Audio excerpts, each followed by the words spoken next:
Kala bencana tsunami menggulung Aceh 26 Desember 2004 silam, banyak keajaiban yang terjadi yang kiranya tak masuk akal jika dibayangkan.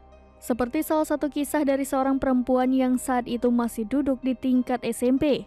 Nadiratul Ukhra yang sehari-hari dipanggil Dihra, saat itu masih berusia 13 tahun dan tengah mengenyam pendidikan di MSen Model Banda Aceh.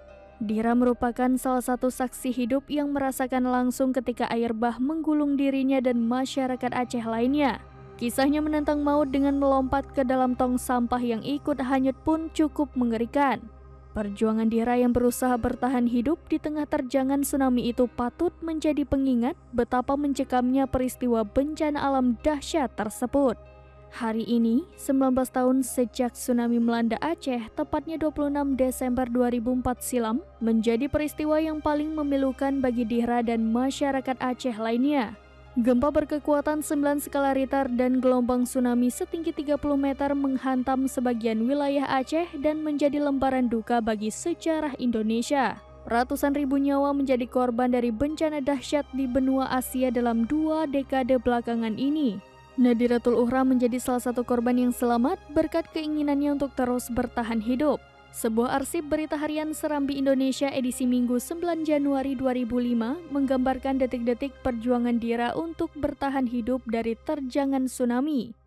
Harian Serambi saat itu menjumpai Dihra di Komplek Beten Asa Merah Langsa di rumah tantenya.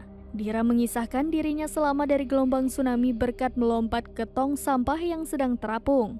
Ketika air bah itu mengganas, Dihra kebetulan sudah berada di atas bubung mobil labi-labi atau angkutan umum di Aceh. Ia berhasil berada di sana berkat diselamatkan seorang pria muda Aceh. Namun mobil labi-labi itu akhirnya tenggelam dan hanyut terbawa air bah yang sedang mengamuk. Tepat sebelum mobil labi-labi itu tenggelam, Dihra melihat tong sampah besar yang mengapung. Tanpa pikir panjang, ia melompat masuk ke dalam tong sampah tersebut meskipun di dalamnya masih terdapat banyak sampah berbau busuk. Dihra memegang erat-erat tong sampah itu sembari berpikir dan menjaga keseimbangan. Saat ia menjaga keseimbangan sambil berpikir, tiba-tiba sejumlah orang ikut melompat ke tong sampah yang sedang ditumpangi Dihra.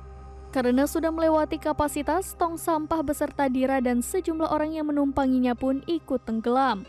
Saat diwawancarai, Dihra mengaku tidak bisa berenang, namun saat hanyut di bawah air bah, ia sempat menangkap sepotong kayu untuk tetap bertahan hidup. Kayu itu merupakan peluang lain Dihra untuk terus berjuang agar tetap selamat hingga akhirnya ia terdampar di bubung rumah penduduk. Dihra bertahan sekitar 2 jam di atas bubung rumah tersebut hingga air bah tsunami itu surut. Setelah situasi dipastikan aman, ia kemudian turun dan bergabung bersama sejumlah orang yang selamat. Kemudian Dihra bersama korban selamat lainnya dievakuasi dengan truk reo TNI. Mereka dibawa ke lokasi pengungsian di wilayah Janto, Aceh Besar.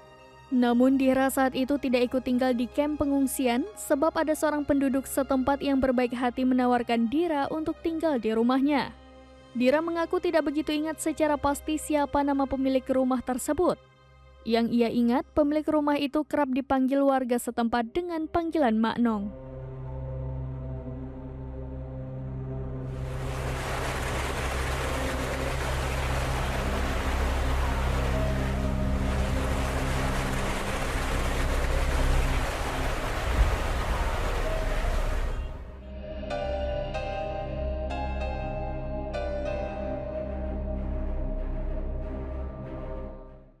Download Tribun X sekarang, menghadirkan lokal menjadi Indonesia.